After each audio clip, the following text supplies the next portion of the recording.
Hoy vamos a ver un tema interesante.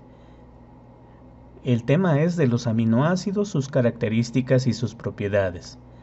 Parte esencial de los aminoácidos es cómo estos pueden interaccionar entre sí para formar biomoléculas. Las biomoléculas son importantísimas en la vida diaria. Vamos a ver entonces que la estructura de los aminoácidos está formado principalmente por un grupo carboxilo. El grupo carboxilo y el grupo amino son dos de los grupos funcionales importantísimos en este tipo de biomoléculas.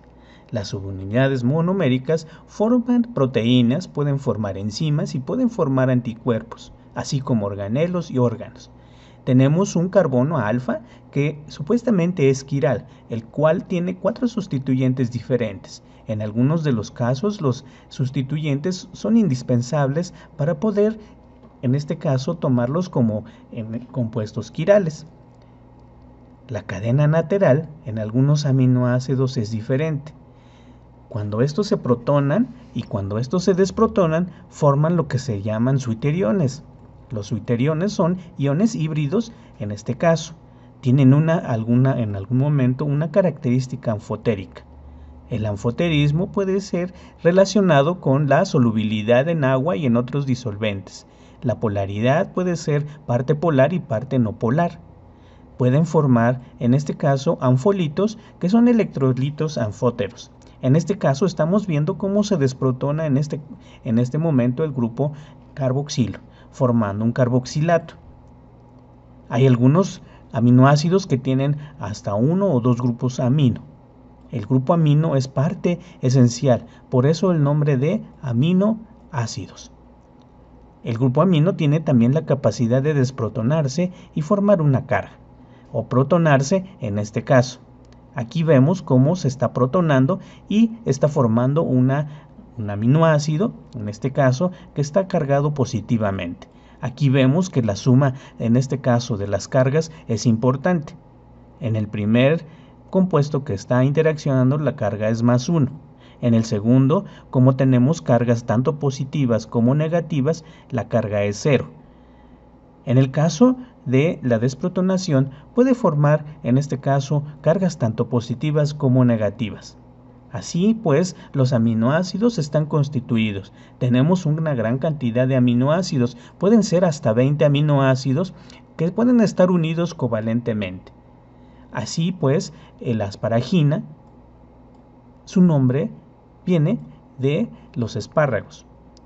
La glutamina del gluten, la tirosina fue descubierta en el queso, la glicina es uno de los aminoácidos dulces y la lisina también es uno de los 20 aminoácidos que fueron encontrados en diferentes alimentos. Como observamos, la nomenclatura de los aminoácidos sigue también la nomenclatura de los ácidos carboxílicos, donde el grupo, en este caso, es el grupo principal carboxilo. Así sucesivamente nosotros podemos tener el alfabeto griego para la numeración alternativa de estos aminoácidos. El carbono alfa es el carbono subyacente al carboxilo. El carbono beta, el carbono gamma, el carbono delta y el carbono épsilon. Y por último tenemos el grupo amino. Sabemos que 4 sustituyentes están unidos, en este caso, al carbono quiral. Lo podemos observar ahí. Estas facultades dan a los aminoácidos una capacidad interesante, tomándolos como estereoisómeros. Aquí vemos que el carbono quiral tiene la capacidad de tener una estructura tetraédrica. Observamos a la alanina, que está en configuración L, y a la alanina en la configuración D. En este caso estamos relacionando la configuración tetraédrica con las imágenes no superponibles, llamadas enantiómeros, excepto la glicina, que tiene en este caso, un hidrógeno en esa posición, no es un aminoácido quiral. Nosotros estamos utilizando, en este caso, el sistema amino hacia la izquierda o amino hacia la derecha. Ese es el grupo principal, en este caso, junto con el grupo carboxilo. Por ello podemos tener componentes que son levógiros o dextrógiros. Sabemos que los componentes levógiros giran hacia, en este caso, en el sentido de importancia hacia la izquierda, y los dextrógiros, en este caso, hacia en el sentido de las manecillas del reloj. Así pues, los aminoácidos son parte esencial de la vida cotidiana. Muchos de estos aminoácidos están encontrados en muchos diferentes alimentos. Las propiedades están relacionadas principalmente con uno de los compuestos clásicos de la química orgánica, que es el gliceraldehído. El gliceraldehído, como su nombre lo indica, es un ácido propiónico que está unido en este caso a 3 grupos, en este caso a los 3 carbonos. El gliceraldehído es parte esencial de muchas otras configuraciones, como son en este caso los azúcares. Los azúcares posteriormente los veremos en el tema de los carbohidratos. Los aminoácidos de las proteínas son estereoisómeros por su actividad biológica en las moléculas. Podemos tener una infinidad de aminoácidos y están agrupados principalmente por los distintos tipos de configuraciones y estructuras que poseen, además de las características principales de ellos. Existen aminoácidos no polares con grupos alifáticos de tipo R. Existen aminoácidos polares con grupos R no cargados. Ahí tenemos estos varios ejemplos. Tenemos la glicina, tenemos la alanina, tenemos la prolina, la valina, la leucina, la isoleucina y la metionina.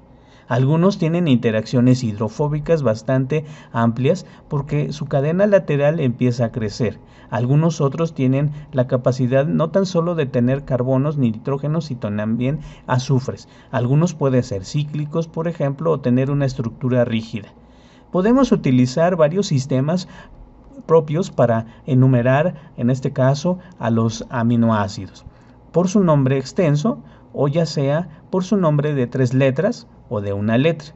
Así, la glicina tiene las siglas GLI como su nombre sistemático. Así podemos tener a la alanina con el sistema de una sola letra, a la prolina, a la valina, a la leucina, y hacia la isoleucina y a la metionina. En lo que respecta a los grupos aminoácidos de tipo polar, nosotros podemos encontrar ahí grupos, en este caso los hidroxilos, que están ligados en diferentes posiciones. Podemos tener grupos tiol, grupos amino y grupos carboxilo, capaces de hacer un efecto sobre la solubilidad de estos compuestos. Tales son los casos de la serina, la treonina, la cisteína, la asparagina y la glutamina. Hay otros aminoácidos bastante interesantes, como los aminoácidos polares, en este caso apolares, con grupos atómicos, en este caso aromáticos, que están estructurados en forma anillada. La fenilalanina es uno de ellos, la tirosina y el triptofano. Estos son características apolares, en este caso en los aminoácidos. Podemos observar que este tipo de aminoácidos es muy interesante en el argot de los grupos fenólicos. Son grupos aromáticos, en este caso homocíclicos, como ya lo hemos estado viendo. Se destaca en este caso los grupos hidroxilo, en este caso los grupos amino, que están ligados en este caso al anillo aromático, formando ciclos en este caso. La fenilalanina, la tirosina y el triptofano son los clásicos aminoácidos que forman grupos, en este caso, y tienen una característica especial en el caso de los espectros de absorción. Posteriormente vamos a ver esos efectos. Tenemos grupos también cargados negativamente en el ámbito, en este caso, de los aminoácidos, cargados en este caso negativamente como grupos R. Ahí tenemos los dos conjuntos de aminoácidos que son el aspartato, el glutamato. Sus nombres de una sola letra vienen como D y E respectivamente. El carboxilo es uno de los ejemplos más comunes de los iones, en este caso cargados en forma negativa, formando carboxilatos. En este caso, existen otros grupos de aminoácidos cargados positivamente en el caso de los aminoácidos que tienen dos grupos amino cargados ahí en el caso de nuestros aminoácidos. Por eso tenemos allí en nuestra muestra a la lisina, tenemos a la arginina y tenemos a la histidina. Son tres de los aminoácidos que contienen dos grupos amino en el caso de sus extremos o formando parte de un anillo heterocíclico. Así pues, cargados o no cargados, los aminoácidos tienen distintas facultades, protonarse o desprotonarse, por eso su calidad y propiedades físico-químicas son bastante abundantes. Tenemos aquí diferentes aminoácidos dependiendo de su peso molecular, de su grado de desprotonación del grupo carboxilo o de protonación del grupo amino. Podemos tener una amplia variedad dependiendo de si son alifáticos, si son no polares, si son aromáticos o si tienen carga o no la tienen, si en este caso son positivos o en este caso con dos grupos amino. La variabilidad en este caso de la protonación y de desprotonación depende principalmente del pH. Obviamente el punto isoeléctrico de estos compuestos es importante porque los aminoácidos pueden tener una carga total de 0, por lo tanto el grupo carboxilo y el grupo amino o los diferentes grupos que están constituyéndolos es esencial para alcanzar este estado. El estado de punto isoeléctrico es una carga total de 0. Su índice de hidrofobicidad es bastante amplio. Podemos nosotros ver que en aquellos grupos que tienen grupos aromáticos, la hidrofobicidad es bastante amplia y bastante baja. La ocurrencia en las proteínas también es bastante importante. Generalmente la glicina es uno de los componentes esenciales, incluyendo a la alanina, incluyendo a la leucina y a otros aminoácidos que son de bastante muy común carga en las proteínas. Podemos ver algunas otras propiedades de estos aminoácidos. El índice de hidrofobicidad nos marca en este caso la calidad de los aminoácidos que pueden ser utilizados en este caso o empleados en las proteínas. Los aminoácidos, como su nombre los indican, tiene un grupo amino y un grupo carboxilo. El índice de hidrofobicidad lo marca el grupo alquílico que poseen. Aquí podemos ver entonces los espectros de absorción de los diferentes aminoácidos. Esto es lo que marca en este caso la espectrofotometría en algunas proteínas. Es por causa de estos aminoácidos, la fenilalanina, la tirosina y el triptofano, que en este caso existe una absorción medible, en este caso a los 280 nanómetros de longitud de onda. Esa es la máxima absorbancia que puede poseer en este caso un aminoácido suelto o también en este caso unido a los diferentes aminoácidos, formando lo que se le llama en este caso una cadena. Posteriormente vamos a ver cómo se realiza esa cadena. Aquí vemos en este caso cómo los aminoácidos tienen la capacidad de reaccionar con sus grupos, en este caso el grupo carboxilo o el grupo amino. Sabemos en este caso que la reacción puede formar algo que se le llama el enlace peptídico. ¿Cómo es el ataque en este caso hacia los diferentes grupos? Observemos. Primeramente, el oxígeno tiene la capacidad de atacar al hidrógeno con la subsecuente salida, en este caso hacia el grupo del amino. El amino puede reaccionar, en este caso porque es un nucleófilo bastante interesante en las reacciones de sustitución nucleofílica. Observamos que el grupo carboxilo es uno de los grupos de sistemas orgánicos clasificados como clase 1.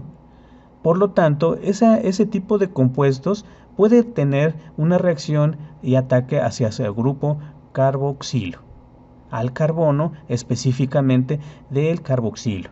Así pues, entonces, mediante la salida de una molécula de agua que se había formado anteriormente, nosotros podemos tener la formación de este enlace que le llamamos peptídico. Así pues, nosotros también podemos tener lo que les llamamos puentes disulfuro.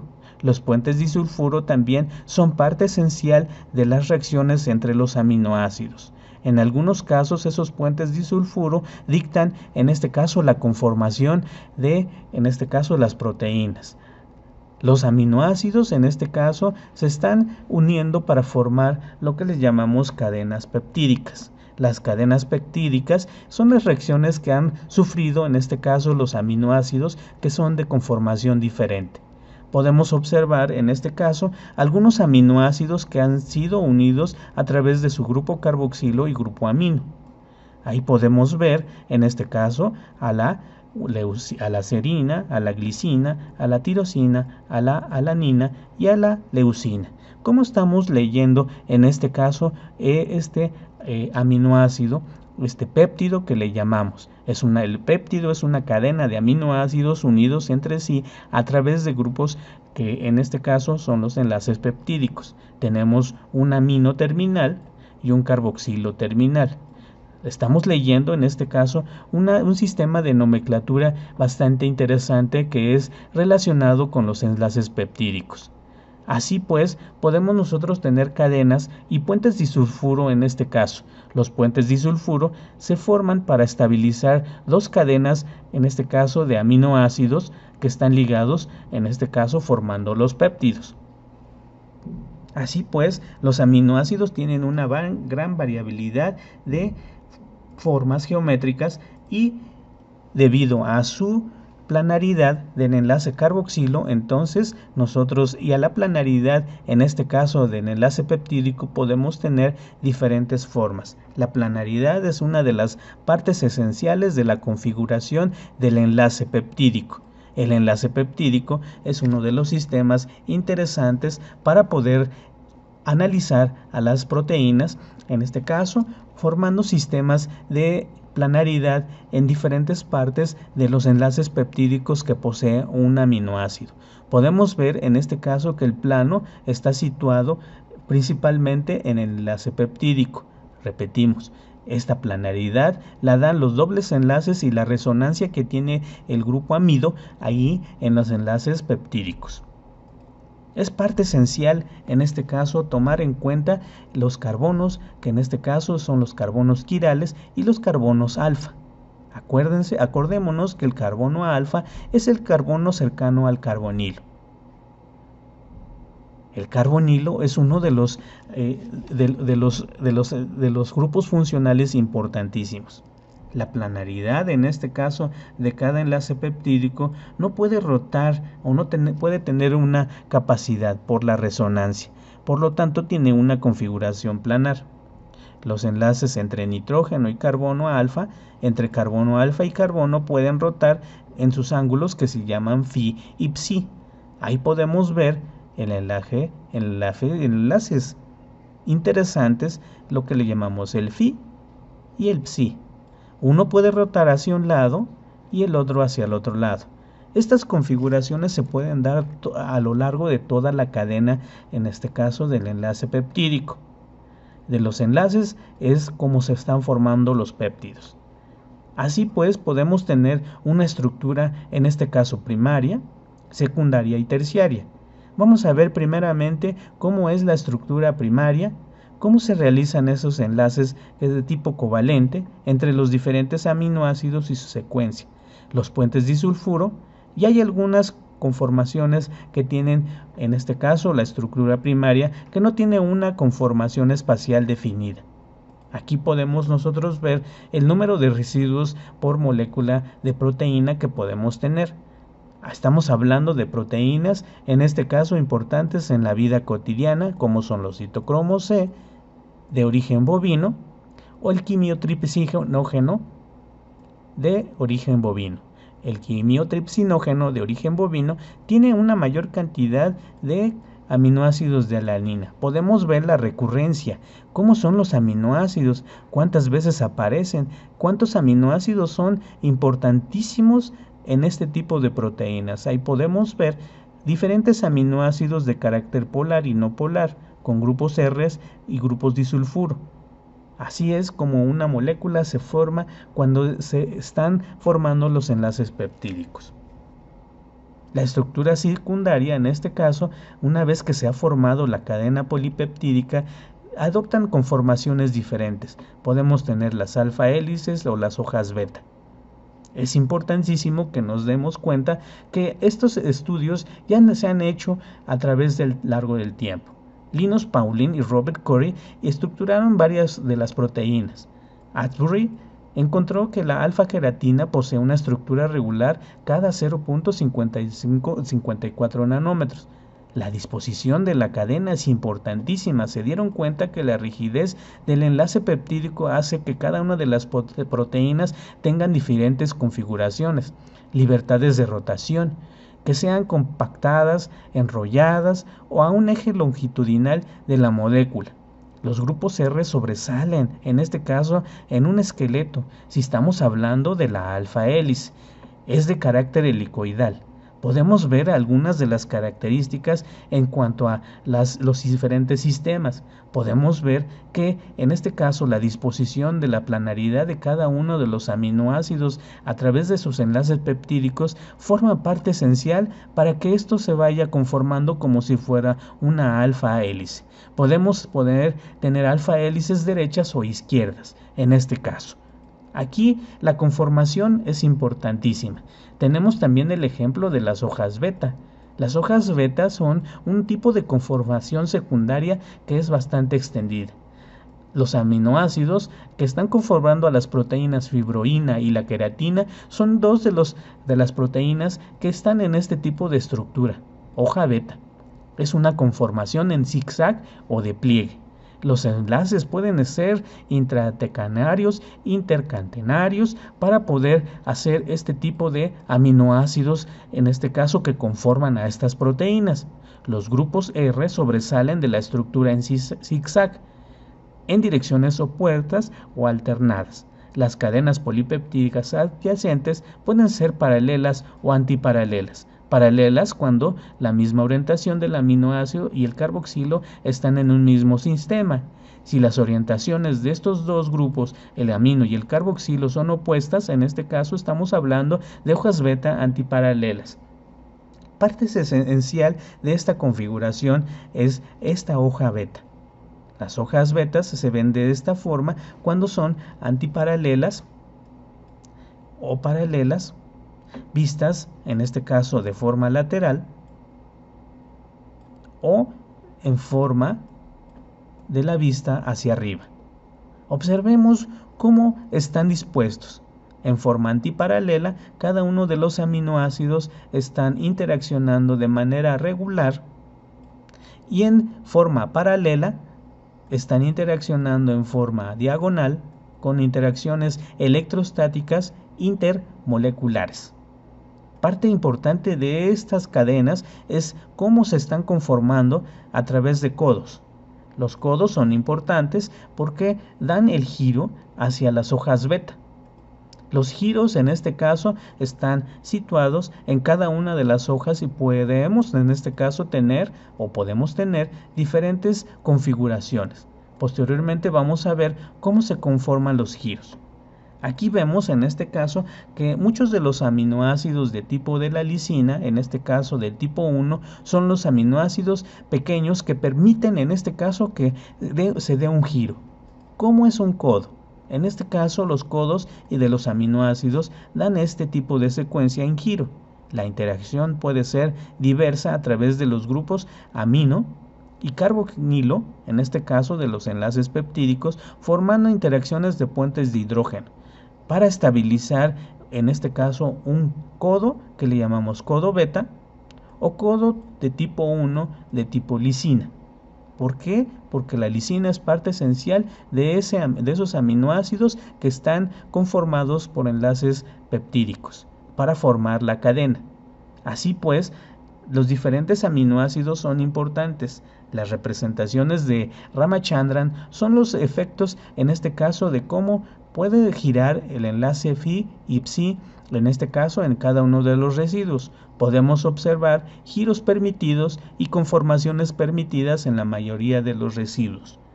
Para ello tendrás que estudiar cómo es que los giros phi y psi son los esenciales para este tipo de moléculas. Las biomoléculas son importantes, ¿por qué? Porque cada uno de los aminoácidos tiene la capacidad de presentarse tanto en alfa hélices como en conformaciones beta, como en la parte de los codos. Observamos que la valina, en este caso, abunda en los codos beta. La glicina también. Algunos otros aminoácidos son diversos en nuestras conformaciones. Puedes tú estudiar qué tipos de aminoácidos son los que están conformando generalmente cada una de las estructuras secundarias de los aminoácidos, en este caso para la conformación de estructuras en las proteínas. Es importante que nosotros nos demos cuenta de que las estructuras pueden interaccionar entre sí, formando las superestructuras. Podemos tener en forma de barril, podemos tener en forma de silla, podemos tener configuraciones de barril beta, de escaleras beta, podemos tener conexiones entre hojas beta hacia la izquierda o hacia la derecha, podemos tener rizos o lazos, en este caso, que son de tipo alfa o de tipo beta. Podemos tener configuraciones hacia la derecha o hacia la izquierda con giros. Podemos tener hojas, en este caso con asas beta y alfa helicoidales con hojas betas. Alfa hélices esquinadas, por ejemplo.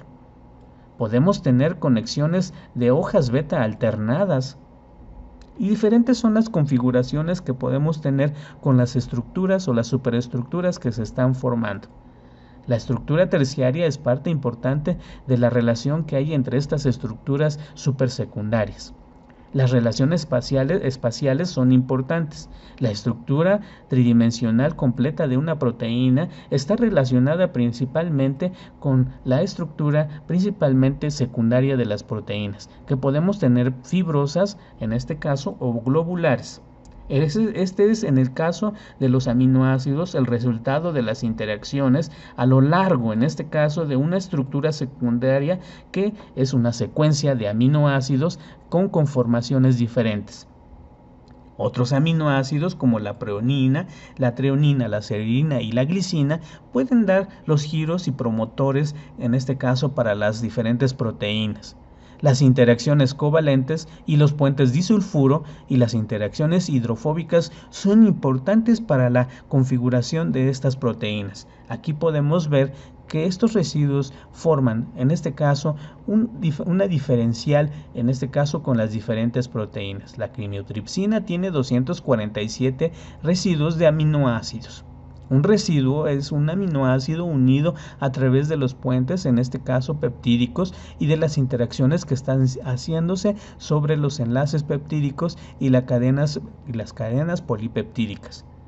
Configuración de alfa hélice 14% de los residuos. La conformación beta complementaria complementa en este caso los residuos. Posteriormente, en este caso, podemos tener cadenas aleatorias.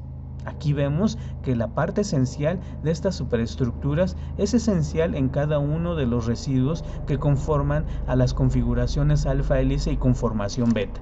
La carboxipeptidasa contiene 307 residuos importantes, 38 alfa hélices y 17 conformaciones beta. El citocromo C es importantísimo para la oxidación. Aquí vemos que casi todo es alfa hélice en 100%. La lisocima es otro de los aminoácidos que posee una alfa hélice en 40%, donde su configuración es bastante amplia. Así tenemos configuraciones diversas entre los diferentes aminoácidos que están haciendo las superestructuras secundarias y terciarias. Parte esencial de esto es cómo estos aminoácidos tienen la capacidad de plegarse para dar estas interacciones. El porciento restante corresponde a una cadena aleatoria. Eso quiere decir que no tiene una conformación espacial importante. Así podemos nosotros llegar a los niveles estructurales diferentes. Hemos pasado, en este caso, a través de los diferentes aminoácidos. Los aminoácidos tienen la capacidad de tener superestructuras importantísimas, como lo vemos a continuación. La estructura primaria es la secuencia de los aminoácidos. La estructura secundaria, en este caso, corresponde al alfa hélice cuando tenemos rizos. Estructura secundaria cuando tenemos hojas beta, ya sea alternadas o no alternadas. Y la estructura terciaria cuando tenemos plegamientos de cada una de estas estructuras secundarias llamadas plegamientos o dominios. La estructura terciaria también está relacionada con la conformación y la asociación de cada uno de los dominios, que también se es llamado a unidades o subunidades. Los dominios en este caso son una región compacta independiente y su relación espacial, en este caso global. Así podemos tener nosotros la estructura cuaternaria de algunos de los aminoácidos que en este caso están conformando ya una proteína bastante interesante. Como podemos observar, grandes son las características y propiedades de los aminoácidos que conforman a las proteínas. Hoy te doy las gracias por esta atención. Este video ha sido utilizado principalmente por la Universidad Autónoma Metropolitana Iztapalapa para una clase de UEA que se llama Química Orgánica. Atención. Gracias por tu atención.